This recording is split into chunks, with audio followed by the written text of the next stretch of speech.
नाही, बैठकीत तेच ठरलं होतं की जे स्कूल ठीक करू आमचं आंदोलन आहे उद्या इंडिपेंडन्स डे आपला, तर त्या दिवशी आम्ही सुरू करणार आहे. मी स्वतः उद्या हिंगोलीला माझ्या मूळ गावी जाऊन त्या आंदोलनाची सुरुवात करणार आहे. तिथे जाऊन सरपंचांना मी विनंती करणार आहे की जे काही शाळेमध्ये सध्या फॅसिलिटीज नाहीये त्या कराव्या, स्कूल नीट कराव्या, बेंचेस असले पाहिजे, वॉशरूम असले पाहिजे, चांगले पाणी असली पाहिजे, लाईट आली असली पाहिजे शाळेत.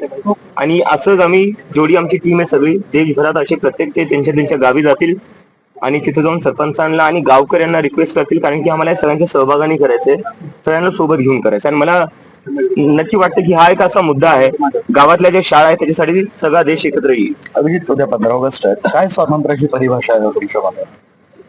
स्वातंत्र्याची परिभाषा माझ्यासाठी ते हीच आहे की जो गावात मुलगा मुलगी शिकतीये, जोपर्यंत त्यांना पूर्ण ऑपॉर्च्युनिटीज आणि फॅसिलिटीज नाही भेटत तोपर्यंत मला कुठं ना कुठं वाटतं की 80 वर्षानंतरही आपण ते स्वप्न पूर्ण नाही करू शकलो, जे डॉक्टर बाबासाहेब आंबेडकर असो, जवाहरलाल नेहरू असो किंवा महात्मा गांधी असो यांनी पाहिलं होतं.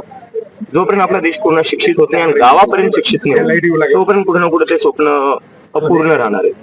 आज मुख्यमंत्र्यांच्या उपस्थितीमध्ये तिरंगा रॅली कसं पाहताय? झाली पाहिजे. आता तिरंगा रॅलीवर काय, झालीच पाहिजे. ती स्वातंत्र्य दिवस उद्या आपला, ते झालंच पाहिजे. पण कुठे ना कुठे शिक्षणावरही थोडं लक्ष दिलं पाहिजे. कधीपर्यंत आपल्या गावकडचे, म्हणजे आता सगळ्यात जास्त महाराष्ट्रातून व्हिडिओ येत आहेत जे लहान मुलांचे येत आहेत, आणि व्हिडिओ काय येत आहेत, मुली म्हणतात 7-7 किलोमीटर दूर जावं लागतं, रस्ता नाहीये. थोडं याच्यावर पण लक्ष दिलं